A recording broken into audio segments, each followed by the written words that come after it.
Salut les mordus de Bay Mécanique et bienvenue à ce Deep Dive concocté spécialement pour Vintage Car Chronicles. Ah oui. Aujourd'hui, on met le clignotant et on prend la direction des années 80 D'accord. pour explorer une voiture qui sort des sentiers battus, Ouh. la Subaru Brat. Ah, la Subaru Brat. Un pick-up 4x4 avec des sièges dans la benne. C'est ça. Un nom qui sonne comme une bêtise d'enfant. Exactement. Une histoire liée à la Chicken Tax. Ah oui, oui. Accrochez-vous, ça va être décoiffé. Un véhicule qui a vraiment un look unique, on va dire ça, comme ça. C'est vrai que la Brat ne passe pas inaperçue. Non.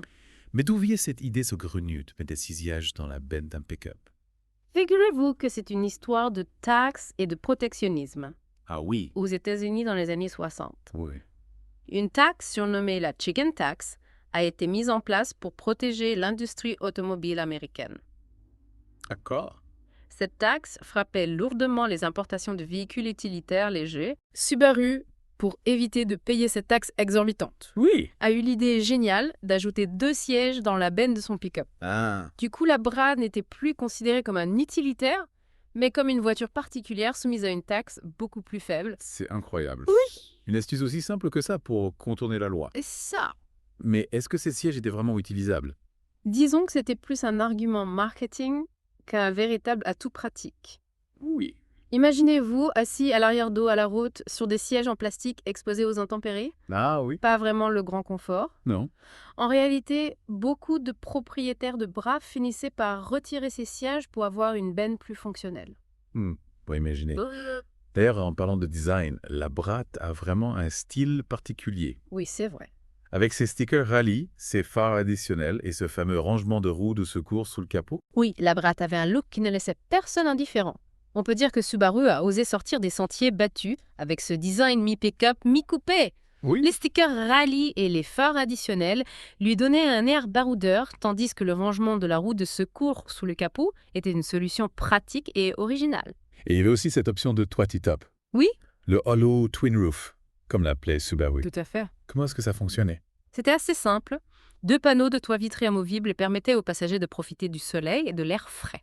D'accord. Une option très populaire à l'époque qui ajoutait une touche de sportivité et de liberté à la Brat. C'est vrai que ça devait être sympa de rouler les cheveux au vent. Ah oui. Mais parlons un peu des performances de la Brat. Oui. Quel genre de moteur se cachait sous son capot? La Brat était équipée de moteurs boxés, une spécialité de Subaru. Oui. Les premiers modèles sortis en 1978 avaient un moteur Incitel développant environ 67 chevaux. D'accord. Pas une bête de course, mais suffisant pour se déplacer. Ouais. En 1981, un moteur 1.8 de 73 chevaux a fait son apparition. Oui. Et pour les amateurs de sensations fortes, une version turbo compressée avec un 1.8 de 84 chevaux a été proposée entre 1982 et 1983. 84 chevaux. Et... C'est vrai qu'à côté des muscles courts de l'époque, ça ne devait pas faire trembler les murs. Non, pas vraiment. Mais est-ce que la Brat était au moins agréable à conduire? La Brat n'était pas une voiture de sport, c'est clair. Non. Mais elle avait d'autres atouts. Sa transmission intégrale by-drive, qui permettait de passer facilement des 2 roues motrices aux 4 roues motrices, lui donnait une certaine polyvalence. La transmission intégrale, parlons-en. Oui. Est-ce que c'était un vrai système 4x4 capable de s'aventurer hors des sentiers battus ou juste un gadget marketing? Ah non, la transmission intégrale de la Brat n'était pas un gadget. C'était un vrai système 4x4 capable de se débrouiller sur des terrains difficiles. Bien sûr, ce n'était pas un franchisseur pur et dur, mais elle pouvait se permettre des escapades hors des sentiers battus. Imaginez un petit pick-up capable de passer d'une simple traction avant à une motricité intégrale, tout en actionnant un simple levier sur le tunnel central. Oui. Une petite révolution pour l'époque. C'est assez impressionnant pour l'époque. Oui. Et en plus de la transmission intégrale, la Brat avait une autre caractéristique inhabituelle pour un pick-up. Oui. Une garde au sol ajustable. Exactement. C'était une option rare, même pour les 4x4 de l'époque, grâce à un système de jambes de force réglable. On pouvait augmenter la garde au sol d'environ 2,5 cm pour franchir des obstacles plus importants. Une idée ingénieuse qui renforçait le côté baroudeur de la Brat. La Brat semble pleine de surprises. Oui. On a vraiment l'impression que Subaru a voulu créer un véhicule unique en dehors des conventions. Tout à fait. Mais est-ce que ce pari audacieux a payé? Eh bien, ça dépend des marchés aux États-Unis. La Brat a connu un succès mitigé. Elle s'est bien vendue les premières années, profitant de la mode des petits pick-up. Mais ses ventes ont ensuite décliné. D'accord. En revanche, en Australie et en Nouvelle-Zélande, la Brat a rencontré un succès inattendu. Pourquoi un tel engouement dans ces pays? La Bra était parfaitement adaptée aux besoins des Australiens et des Néo-Zélandais. Elle était robuste, fiable, passe-partout et abordable, des qualités essentielles dans des pays où les grands espaces et les pistes difficiles ne manquent pas. Et puis, il ne faut pas oublier l'image fun et aventureuse de la Bra qui collait parfaitement à l'esprit australien. Imaginez-vous sillonner les routes côtières avec votre bras, la planche de surf sur le toit et le vent dans les cheveux. C'est vrai que ça donne envie d'ailleurs en Australie et en Nouvelle-Zélande, la bra portait un nom différent. Oui, Brumby. c'est ça. Est-ce qu'il y a une signification particulière à ce nom? Oui, un brumby est un cheval sauvage en Australie, un nom qui évoque la liberté, l'aventure et la nature sauvage, un choix judicieux de la part de Subaru. Absolument, on sent que Subaru a vraiment compris les aspirations des Australiens et des Néo-Zélandais avec ce nom et avec la bra en général. Tout à fait. Et ce succès à l'autre bout du monde est d'autant plus remarquable que la Bra n'a jamais été vendue au Japon. Vraiment, c'est étonnant quand on y pense, un véhicule conçu au Japon, mais qui n'a jamais été commercialisé sur son propre marché. C'est un paradoxe, mais ça s'explique par le fait que le marché japonais n'était pas favorable au pick-up. À l'époque, les Japonais préféraient les petites voitures et les breaks. Mais ironiquement, la bra est devenu un véhicule d'importation grise populaire au Japon auprès des amateurs de voitures originales. Oui, c'est amusant finalement, la Bra a conquis le cœur des Japonais, mais par la petite porte. Incroyable. Oui. Et puis, il faut se rappeler du contexte de l'époque. Oui. Les années 70 et 80, c'était l'âge d'or des voitures japonaises aux États-Unis. Honda, Toyota, Datsun, elles arrivaient en force avec des modèles fiables, économiques et innovants. Subaru, avec la Brat, a réussi à se démarquer en proposant un véhicule vraiment unique qui ne ressemblait à aucun autre. C'est vrai que la Bra avait un côté décalé, un peu on-side, qui la rendait attachante. Oui. Mais est-ce que cette originalité s'est traduite par une présence marquante dans la culture populaire? Absolument, la Brat a fait quelques apparitions remarquées au cinéma et à la télévision. Ah oui. On peut la voir dans des films comme Napoleon Dynamite, où elle colle parfaitement à l'univers loufoque du personnage principal, D'accord. et dans des séries comme My Name is Earl, où elle symbolise le côté un peu loosé, mais attachant du héros. Et il paraît que la Bra a même eu les honneurs de la Maison Blanche. Tout à fait, le président américain Ronald Reagan possédait une Bra de 1968 qu'il utilisait dans son ranch en Californie. Ah oui. Ce véhicule restauré depuis est aujourd'hui exposé au ranch, qui appartient désormais à la Young America's Foundation. C'est intéressant de voir comment la bra conçue pour contourner une taxe a réussi à séduire un président américain. Oui. Est-ce que cela a eu un impact sur les ventes du modèle? Difficile à dire avec certitude, il est certain que le fait d'être associé à une figure aussi populaire que Ronald Reagan a donné une certaine visibilité à la Bra. Mais son succès, ou son absence de succès aux États-Unis, est probablement dû à un ensemble de facteurs, notamment l'évolution des goûts des consommateurs et la concurrence des autres constructeurs japonais. En parlant de concurrence, comment la bra se positionnait-elle par rapport aux autres petits pick-up japonais de l'époque? La Brad avait un positionnement assez unique. Elle n'était pas aussi utilitaire que les pick-up traditionnels, mais elle offrait une transmission intégrale et une garde au sol ajustable, ce qui lui donnait une certaine polyvalence. Oui.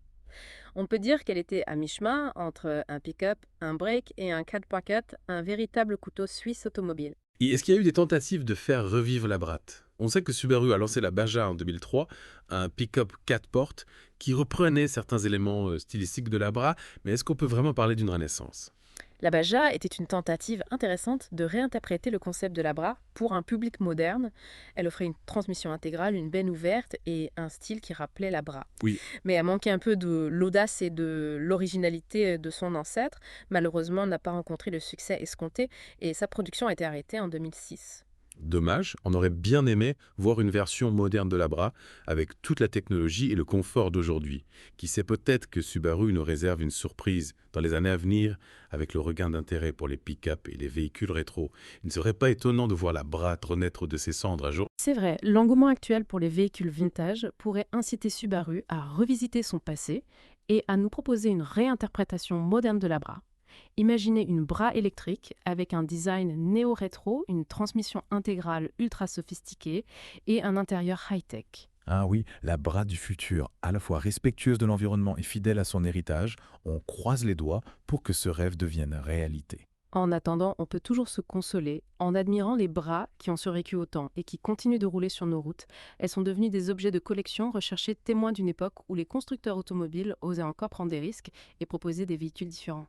Et elle nous rappelle qu'une voiture, ce n'est pas seulement un moyen de transport, c'est aussi un objet de passion, un vecteur d'émotion, un morceau d'histoire. Exactement. Et la Bra, avec son histoire insolite, son design unique et son caractère bien trempé, a su toucher le cœur des gens et se faire une place dans la légende automobile. Alors, si vous croisez une Bra sur la route, n'hésitez pas à la saluer, elle le mérite bien. Et si vous en avez une dans votre garage, prenez-en soin, c'est un trésor. Et surtout, n'oubliez pas de partager votre passion avec les autres. La Bra, comme toutes les voitures anciennes, a une histoire à raconter et c'est à nous de la faire vivre.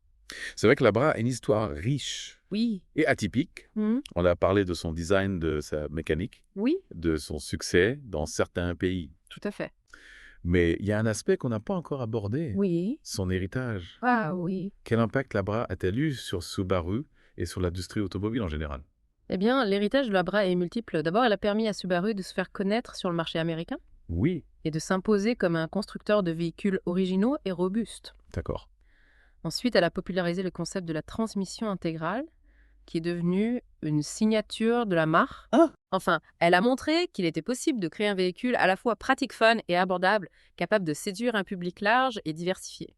Et on peut dire que la Bra a ouvert la voie à d'autres modèles Subaru qui ont connu un grand succès, Oui, comme la Legacy Outback et l'Impreza WRX. absolument. La Brat a été une sorte de laboratoire d'idées pour Subaru.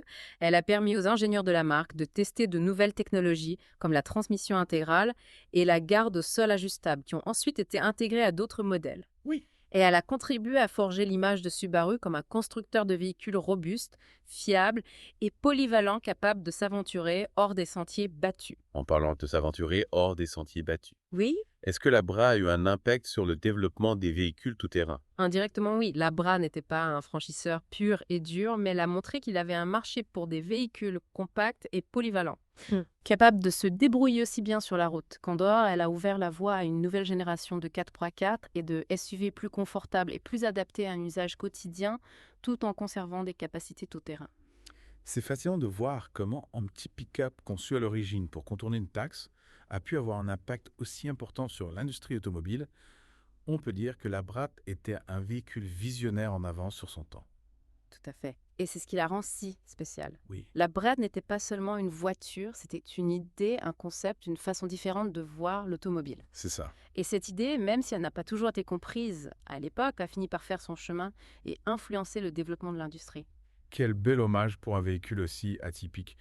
Merci beaucoup pour toutes ces informations passionnantes sur la Subaru Brat. J'ai l'impression d'avoir fait un voyage dans le temps à la découverte d'une voiture qui a marqué son époque et qui continue de fasciner aujourd'hui. Merci à vous pour l'invitation, c'était un plaisir de partager ma passion pour la Brad avec les auditeurs de Vintage Car Chronicles. Et un grand merci à vous, chers auditeurs, de nous avoir suivis dans ce deep dive dédié à la Subaru Brat. On espère que vous avez apprécié cette plongée dans l'univers de ce véhicule hors du commun.